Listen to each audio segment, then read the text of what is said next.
welcome to Stretford Paddock. It is Wednesday the 13th of May. Accidental hand fart noise there. I'm here for the paper talk this morning. We're going to be looking at Angel Gomes, who, it's been going on, hasn't it? It's been going on for a while. We've seen it coming really since the start of the season, this potential leaving of Angel Gomes. There's been links to Barcelona, there's been links to Real Madrid, there's been links to Bayern Munich, and the latest one coming from the Daily Mirror, just breaking last night for today's papers, and that is that Chelsea are now confident of signing Manchester United star Angel Gomes. Gomes is out of contract at the end of the month and has rejected a new deal worth £30,000 a week. Let me know what you think to this in the comments. Do you think, first of all, United should be letting him go? Do you think we should be offering him more than 30 grand a week? Or do you think it's time for him to go maybe? Also, give the video a like if you like the video, but that would be a big help to everyone here at Stretford Paddock. Good morning everyone at home. Did you just answer your own question? I don't know if I did, and maybe someone else in the comments did. United haven't played Gomes because he hasn't signed a new contract. Chong did, and he gets games now. They're not going to reward someone for not signing a new deal. Morning Jesus, morning Max.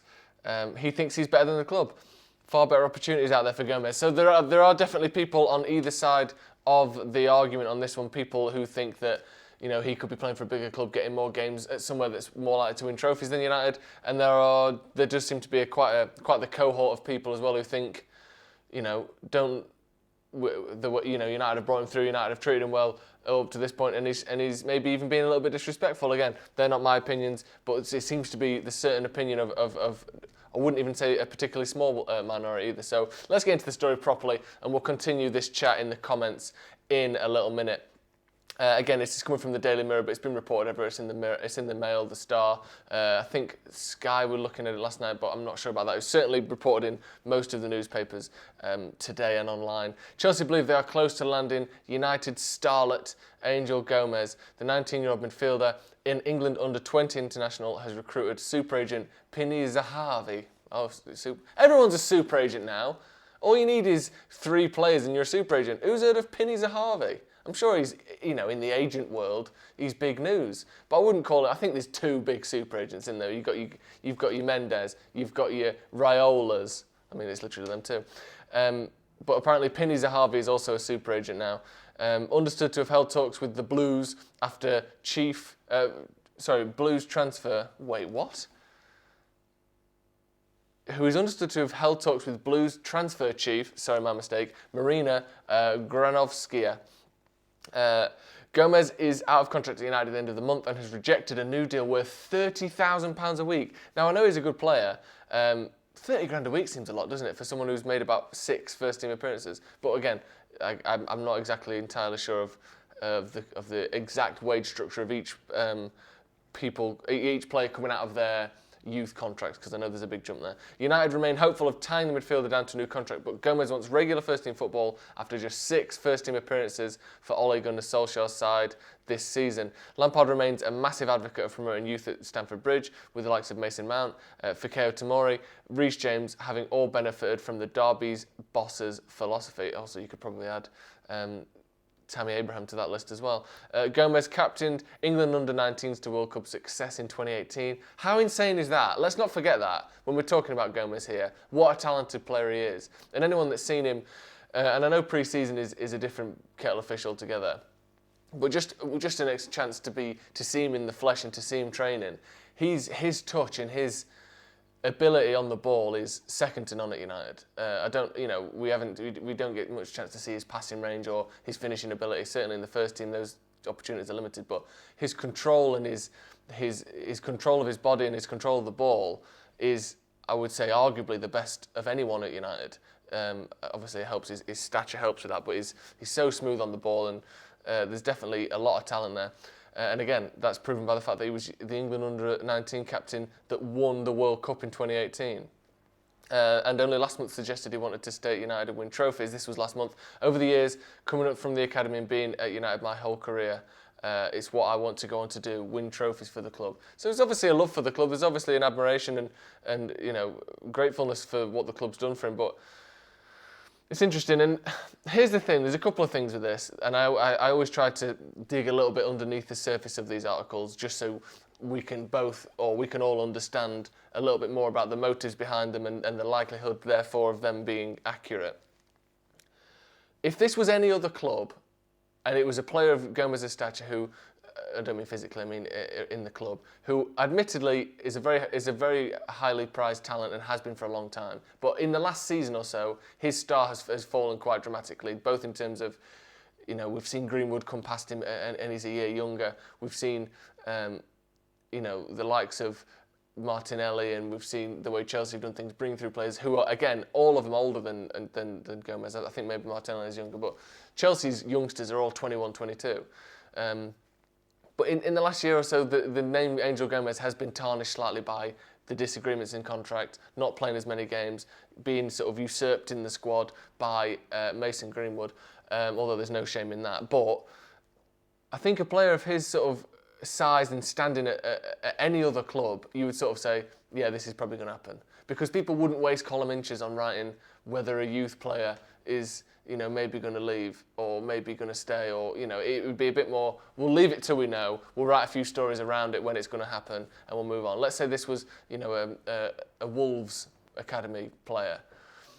Obviously people still write, rumours and falsehoods about Wolves players, of course, but the thing with United is, there are very few academy players for any other club that would attract attention and views to an article like the Daily Mirror have written. Very few at any club other than United. So if it was any club other than United, if this was a story about, a Wigan under-18s player, you'd go, yeah, this is probably going to happen because why else would they write it? But because it is United and because people do care about Angel Gomes, even though he's not a first-team player, you have to take everything with a pinch of salt, which can be slightly, let's face it, sort of disheartening after a while. When it's the same with all transfer news, the part of you that just sort of thinks, can you just wait till it's true? And of course, I know we report on these things, but this is the paper talk where we look at the news going around in the papers and we analyse it here and try and sort of put a filter on it of whether it's true and whether it isn't, which is something, hopefully what we provide that's a bit different. But when you look into newspapers every single day and you think, can we trust this? Can we trust this? Can we trust that? You just sort of think, just write it when it's true, please. But again, that doesn't mean it isn't true either. So that's the pickle we find ourselves in, where you never know what to believe. We have certain people that I know that have, again, a vague line of contact to Gomes, and we haven't heard anything along any sort of lines that we're aware of, either positive or negative around the transfer. We don't know. We just haven't heard anything. So we're not saying it isn't true. And again, they're going pretty strongly on this, and I wouldn't be surprised to see Chelsea interested. I think Angel Gomes, I think he was born. Was he born in London? Yeah, he was born in London, so he's obviously got a history in London. I'm not sure where his family are based, but I would guess if he's born in London, he probably has some sort of family in London, maybe extended family, maybe he grew up there. But obviously he's been at United for a very long time. He knows Manchester very well, but I think Chelsea seems like a good fit. It's another up-and-coming team that seems to have a manager that is putting an emphasis on youth, which, when you look at it, Liverpool don't do that. They brought through Trent, but that's it. Arsenal, they kind of do that, but not really. Surprisingly, to say how bad Arsenal are, you'd have thought they'd have more players coming through the academy, wouldn't you? City obviously don't do that, famously don't do that. So it's United and Chelsea who are the sort of best teams in England that do bring through young players. Even Leicester, who, you might get a chance there because in theory they're not they're not a sort of an elite team. I know they're in the top 4 this season. They don't really bring through that many youth players. So I think if you want a chance, it seems like Lampard's Chelsea is a decent one again, which it all adds sort of fuel to this fire, doesn't it? Someone saying, what we're doing, letting him go and we'll keep Lingard, the guy's a joker. But it's not one or the other, is it? It's not, if we keep Lingard, we have to let Gomes go. If we keep Gomes, we have to let Lingard go. I think we're trying to keep both. You really can't compare other academy products in different positions. Greenwood and Williams got in this year. Don't see any other attacking midfielders in. No, I wasn't comparing the talent or the quality of Angel Gomes to any other youth players. I was just saying, when you look at the sort of the clamour and the sort of circus around United's youth players, Gomes used to be top of that list. And then there was this sort of 15, 16-year-old Mason Greenwood who, like, keep an eye on him. But Gomes used to be the top boy in terms of youth players, which, again, would have given him maybe a better position to sort of argue and to negotiate from. I'm not trying to compare their talent. I'm just saying he isn't the first. When you think of who's the best United youth player, you would say Mason Greenwood. Or who's the best teenager at United, you would say Mason Greenwood. Whereas, a year to 18 months ago, Angel Gomes had much more of a public kind of profile in that conversation, whereas he doesn't anymore. That's all I was suggesting. I'm not trying to compare the two in terms of players. He must want the big fish in a small pond to go to Chelsea. There you go, very nice. Yes, but he will play the majority of games. It's not really letting him go. He's not signing a contract, so it's not really all his fault. I think there's that to remember as well. Yeah, it's not as though, as far as I'm aware, I believe we want him to stay and we're trying to get him to stay.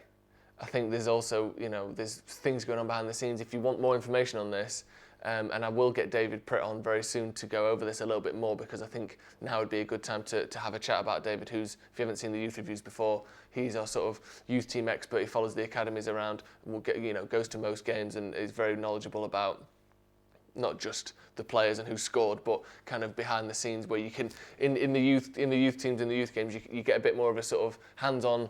You stood next to people's parents and stuff, rather than it being like 50,000 people in a stadium and you don't know who you sat next to. So we'll get David on soon to have a chat about this and see if he's heard anything. But if you want to check those out, there are updates as to where things were a couple of months ago, and it does seem as though maybe there are influences from in and around Gomez's camp that maybe he should be going elsewhere. Again, that's just our speculation and based on the certain things that David knows and that David has heard. Of course, it's hard to say certain people have said things when you haven't got a quote or a recording or something. But that just seems to be the feeling around this whole transfer, is that there are people turning his head to look elsewhere. Again, that's basically all we can say. But David talks about that in the transfer review. So if you want to check them out, there's one called Gomes Contract Update that came out a couple of months ago that has got a lot of the details of this and the sort of the saga so far. So make sure you check that out if you haven't already. Someone said he grew up in Salford. Well, like I said, he's been at United for most of his life, but he obviously was born in London, so that was my guess there, that he probably has some sort of family or connection to London. And I think Chelsea's, famously a relatively good place to live, isn't it? Chelsea don't bring youngsters on. They had to become that because they had to, I think. Well, anyway, don't forget, as soon as their ban ended, they went to Ajax. He might get a few games, but he won't get that many. I think Lampard has sort of promised that he will continue that, hasn't he? I know they've gone for Ziyech, but I don't think that means, even United, who do bring through youngsters, as we're all aware, we still buy players from other clubs more commonly than, or as commonly as anyone. So, that still doesn't mean that we haven't had Mason Greenwood essentially make his breakthrough this season. I know he played last season as well, but this has been his first, big season in the first team. And Brandon Williams as well. So, just because you sign from other clubs doesn't mean you don't get a chance elsewhere. But obviously, historically, Chelsea haven't done that. It's just seemingly under Lampard, and obviously part of that will have been the transfer ban. Right, let's move on to our second story today. Speaking of youngsters, speaking of, again, players who have come out of sort of left field a little bit in recent seasons, and this is Jude Bellingham, this story that continues to roll on. It looked as though he was coming to United, then it looked like he was going to Dortmund, then it looked like he was coming to United, then coronavirus happened. Now who knows what's going on. But this is coming from the Evening Standard. Manchester United prepared to offer Jude Bellingham a first-team role, with Joe Hugill and Mark Jurado, or maybe Jurado if he's Spanish, set to sign. Manchester United want Jude Bellingham to immediately challenge for a first-team place if they win the race for the Birmingham Star this summer. Despite being just 16 years old, the midfielder is seen as a generational talent. That term, by the way, generational talent, is so new, isn't it? It's such an American thing to say. And you would see people say it, like in person, people might say it. That's the first time I've seen it on an article like that. Generational talent is something that used to be said about like quarterbacks and like first round draft picks in the NBA. and now you see it sort of bleeding from America into England a little bit. That not that I have a problem with that, but it's the first time I've seen it in a British article. The midfielder is seen as a generational talent capable of joining straight up with Ole Gunnar Solskjaer's squad. A potential cost of around £30 million, Bellingham will be the highest profile recruit of an aggressive drive to land the best emerging talent from across the globe. It's a strategy that predates Solskjaer, but one that dovetails perfectly with a manager committed to creating a pathway from the academy to the seniors. Joe Hugill, also 16, set to sign from Sunderland and will go down the more traditional age group route of football, so under 18s, under 23s. Marc Jurado, or maybe Jurado again, is a right back from Barcelona, also due to complete a £1.5 million move in what is seen as a major coup by United, and perhaps goes some way to explain their lack of interest in City-bound Jan Couto. Couto, Brazilian right back, was caught by some of Europe's biggest clubs, and eyebrows were raised. Ooh, whose eyebrows? Not mine. Were raised when United were not among those to make a serious move. Should Bellingham, Hugill, and Jurado all arrive, they would follow in the footsteps of Hannibal Mejbri, a £9 million signing from Monaco, and starlet Dylan Hugerwerf, who joined last summer. So again, this aggressive recruitment of youngsters from around Europe is something that isn't new. But it does seem to, it has a slightly more optimistic feel to it under Solskjaer, I think, than it did under Mourinho. But yeah, Bellingham is the story here, and it looked again. He's a first-team player for Birmingham, and one of the better players in the Championship, from what I'm led to believe. Of course, these are articles that I'm reading again, as I always say here, that are written basically for United fans. These are articles written about Bellingham for United fans to read.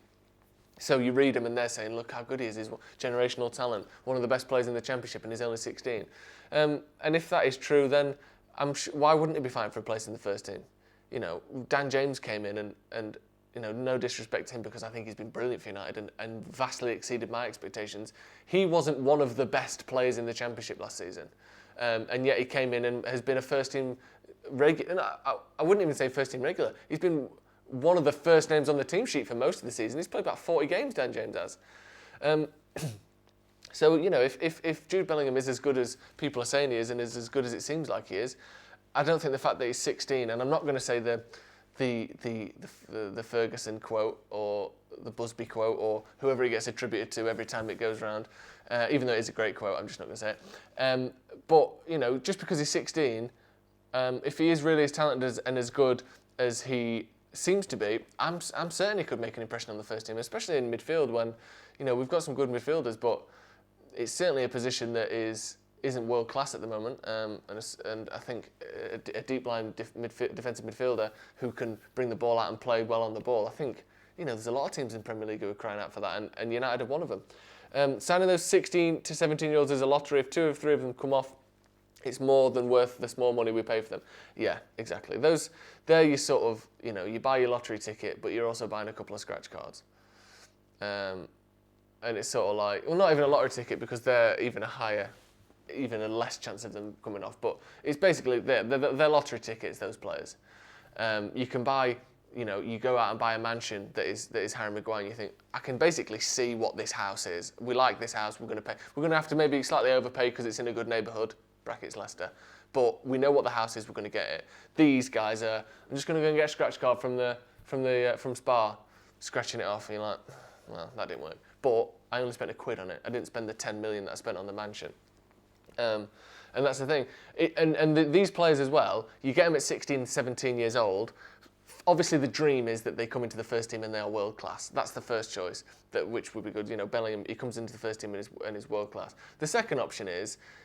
He comes into the first team and he's pretty good and he's worth the money. Yeah, fine. The third option also, you know, here, number 5 is they were shit and we lose money on them because we have to release them. Number 4 is we get a little bit back from them. Number 5, especially these players that cost 1 and 2 million, even if they aren't successful at United, you might get 4.5 million for them to go to, you know, a Championship team or, you know, a team in Portugal or something like that. 3 or 4 million for a player that you spent 1 million on. You think, well, that's not a lot. It's £2 million profit on a player. So, you know, these players are a bit more risky, of course, because they're younger. It's hard to see how they'll develop. But there are a lot of instances, a lot of circumstances, anywhere from them being world class and winning your titles to oh, we just made our money back for him. Where these deals are just great to have, and again, it shows the power that United have. We're getting players from Barcelona, and we're getting these sorts of players in who are courted around Europe. We do still have that pulling power, especially when it comes to youngsters, just because you've got a good chance of playing. To be honest, I've heard so many people saying Jude is fantastic. The same sort of hype when Rooney came on the scene. Yeah, I think if he was playing for a Premier League club, the hype would be on another level. But everyone who I've seen, or everything I've read about from people who have actually seen him play regularly, say he is, genuinely a brilliant, unique looking talent, which is great. It's a good strategy to sign such young lads, but we've been actively signing them since LVG and yet to see any rewards from doing so for the most part. Need to get rid of a few of them. Need to get a few of them through, sorry. Yeah, that's another good point. But again, the hit rate on youngsters like that is 1 in 10, if you're lucky. I mean, Chong is one that, we signed at a similar age and, he's not been, a mainstay in the first team by any means, but he gets games for the first team. Yeah, it's always going to be difficult. Getting in players from the youth team and bringing them through is probably the lowest success rate of any kind of transfer. But that's why they cost the least of any transfer, and some of these are free. So you've got to take that risk because sometimes you end up with Paul Pogba, who admittedly we had to pay £90 million to get into the first team, but we had him as a youth player. So yeah, you got to try these players out, haven't you? And eventually and occasionally they become a success in the first team. And even if not, like I said, you often get your money back, and they've had a great experience. They've had great coaching, world-class coaching, and even if they don't turn out to be Paul Pogba, you've still helped a young lad, and you've still got a player, a career at another club most likely. This 20 million is a mad number. He's got no senior contracts. It's only a compensation fee, which would be much less if so, will be worth a shot at someone. So I don't really quite understand that, but I think the point you're making there is 20 million is a lot. And I don't know enough about these compensation fees. That does seem to be the angle that's being talked about with this. Is it's not a transfer fee because he's on a junior contract, so we would just be picking him up on a free transfer at the end of the season. But I don't know where this compensation fee comes from and why it is so much. How can it be 30 million compensation on a 16-year-old? Because, surely compensation comes from insurance and, that kind of thing. So can a player be insured for more money because they're quite good? Or is the fact that he's just a 16-year-old on a youth contract mean... I'm not... Oh, actually, that's going to be... that's my next target. The next time I talk about Jude Bellingham on here, I will know why his compensation fee is so high, because I don't quite understand that. It doesn't really make sense to me, but that's my job is to look that up, and I'll bring that to you next time we talk about Jude Bellingham. Don't you worry about that. So many clubs make it their business plan to produce talent and sell. Why not gamble when they are picking? Why not gamble when the pickings are good at the moment? Well, exactly. Chelsea have literally made they have between 20 and 40 players out on loan at any given time, and they're making 6 million here, 12 million there, 3 million here, 1 million there, 800 grand there, and I think they make like a nice chunk of money each year on selling and switching of youth players. It's slightly unique to Chelsea, but it's certainly a viable business model. Right, that's going to be all from me today. We'll be back this afternoon with a debate, so make sure you check that out at 4 o'clock. Mental numbers tabloids make up to sell papers and get clicks. Well, if that's the case, I'll find out that that's the case, because I'm gonna work that one out, and we'll get back to you on that. Because how can a £30 million compensation fee be in order for a player that's 16 years old that is running out of a contract? Because any other player, when they run out of contract, PSG didn't pay a compensation fee to United for Ander Herrera. I guess there's a fact that he's 16 years old that plays a part in that. And like I said, I'll find that one out. So, like I said, come back this afternoon for the debate. And also, if you want to become a member, make sure you click the join button and go through to the memberships. You get extra videos, extra content, extra emojis in the chat, and a loot box even for the Legends tier. So check all that out if you're interested, and it would help the channel out massively. And you get loads of extra stuff, so it's very good. Like I said, 4 o'clock today, the debate. And we're back in the morning again, as always, at 11. Sorry we're slightly late today. Bit of a rush getting here. Bit of an unexpected phone call. Ooh, mysterious. But we're back at 11 a.m. tomorrow, as per usual. We'll see you then.